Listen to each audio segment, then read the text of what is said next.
ഇനി എന്റെ ഒരു സാന്നിധ്യം കൊണ്ട് ഗുരുവായൂർ ഒരിക്കലും അശുദ്ധിയാവുകയില്ല എന്നുള്ളൊരു പ്രോമിസ് എനിക്ക് തരാൻ പറ്റും.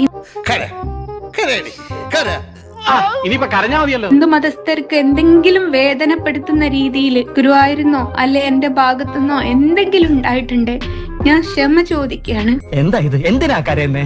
ഗുരുവായൂർ ക്ഷേത്രത്തിൽ ഹൈക്കോടതി ഉത്തരവ് ലംഘിച്ചതിന് ജസ്ന സലീമിനെതിരെ കേസെടുത്ത പോലീസ്. ഇത് മറ്റേല്ല, അത് ചവിട്ടി കണക്കല്ലടാ. കലാപശ്രമത്തിനാണ് കേസ്. കിഴക്കേ നടയിൽ കൃഷ്ണ വിഗ്രഹത്തിൽ മാല ചാർത്തി വീഡിയോ എടുത്ത് പ്രചരിപ്പിച്ചു എന്നാണ് എഫ്ഐആറിലുള്ളത്. ഈ ബംഗ്ലാവിന്റെ ചരിത്രത്തിൽ ആദ്യമായിട്ടാണ് ഇങ്ങനെ ഒരു സംഭവം നടക്കുന്നത്. ഗുരുവായൂർ ക്ഷേത്രത്തിന് മുന്നിൽ വെച്ച് കേക്ക് മുറിച്ച് ആ ദൃശ്യങ്ങളടക്കം സമൂഹ മാധ്യമങ്ങളിലൊക്കെ പങ്കുവയ്ക്കുകയൊക്കെ ചെയ്തിരുന്നു.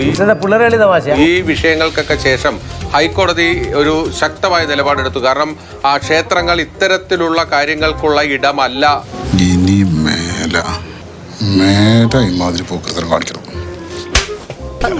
അത് ഭക്തന്മാർക്കുള്ള സ്ഥലമാണ്. അവിടെ ഇത്തരത്തിൽ ദൃശ്യങ്ങളൊക്കെ പകർത്തി സമൂഹ മാധ്യമങ്ങളിൽ പോസ്റ്റ് ചെയ്ത് ജനശ്രദ്ധ പിടിച്ചുപറ്റാനുള്ള ശ്രമം അതൊന്നും അംഗീകരിക്കാൻ കഴിയില്ല. ഈ ദ്രോഹം ഒരിക്കലും സമ്മതിക്കാൻ ഒക്കില്ല. ഇതൊന്നും അനുവദിച്ചു കൊടുക്കരുത് മാത്യു. ദേവസ്വം ബോർഡ് തന്നെയാണ്, അതായത് ഗുരുവായൂർ ദേവസ്വം തന്നെ പോലീസിൽ പരാതി നൽകിയായിരുന്നു. ആ പോലീസ് അവൾക്ക് വെള്ളച്ചിലെത്തിരി കൂടുതലാ. ഞാൻ ഏതായാലും ജയിലിലൊന്നും പോയിട്ടില്ല, ഞാൻ ഒളിവിലും പോയിട്ടില്ല. ഈ കുരുക്കിന്ന് നീ രക്ഷപ്പെടുമെന്ന് തോന്നുന്നുണ്ടോ? സത്യം പറഞ്ഞ ഇത്രയൊക്കെ വിഷയങ്ങൾ നടന്നിട്ടും ഇവർക്ക് യാതൊരു ഉളുപ്പുമില്ലാതെയാണ് ഇവർ വന്ന് ഇങ്ങനെ സംസാരിക്കുന്നത്.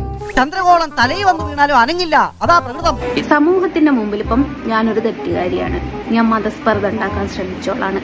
ഞാൻ എന്റെ ജാതകം ഒന്ന് നോക്കിച്ചാലോ എന്ന് ആലോചിക്കായിരുന്നു. ഈ മാനഹാനും ദ്രവ്യനഷ്ടം എത്ര കാലം കൂടി ഉണ്ടെന്ന് അറിയാൻ. ഇത്രയും നാള് ഇവർ വിശ്വാസികളെ ഉൾപ്പെടെ പറ്റിച്ചിട്ട് സോഷ്യൽ മീഡിയ റീച്ചിന് വേണ്ടി കാട്ടിക്കൂട്ടിയതെല്ലാം നിങ്ങൾ കണ്ടതല്ലേ? എന്തിനാണ് ആളുകളെ കൊണ്ട് ഇങ്ങനെ പറയിപ്പിക്കണേ? കലികാലത്തിന്റെ ഓരോ കളികളെ വേണ്ടാത്തതേ ബുദ്ധിയിൽ ഉദിക്കൂ. ഞാൻ എന്താണ് മതസ്പർദ്ധ ഉണ്ടാക്കാൻ ശ്രമിച്ചെന്നുള്ളത് എനിക്ക് അറിഞ്ഞൂടാട്ടോ. നീ ഒന്നും പറയണ്ട, നിന്റെ പ്രവൃത്തി ഉണ്ട പോരെ. ഇനിയിപ്പം നാളെ ജയിലിലാവുമോ എന്നുള്ളത് അത് തമ്പുരാനെ അറിയുള്ളൂ. Every citizen is bound to obey the law. ആദ്യം എല്ലാരും സപ്പോർട്ട് ചെയ്ത് ഇവർ ചെയ്ത പ്രവർത്തിക്ക്, പക്ഷെ പിന്നെ ഇവർ മുതലെടുത്തിട്ടായിരുന്നു ഓരോരോ കാര്യങ്ങൾ കാണിച്ചുകൊണ്ടിരുന്നത്. ജയിലിൽ കിടക്കാനാണ് യോഗമെങ്കിൽ ഞാൻ ജയിലിൽ കിടക്കും. അതിപ്പോ നമുക്ക് ആർക്കും നമ്മുടെ തലവര മാറ്റാൻ പറ്റൂല. എന്താ പ്രഭാകരന് പേടിയുണ്ടോ? പേടിയുടെ അല്ലല്ലോ. അപ്പൊ നിങ്ങളൊക്കെ എന്നെ കാണുന്ന തെറ്റെന്താന്ന് എനിക്ക് അറിഞ്ഞൂടാ.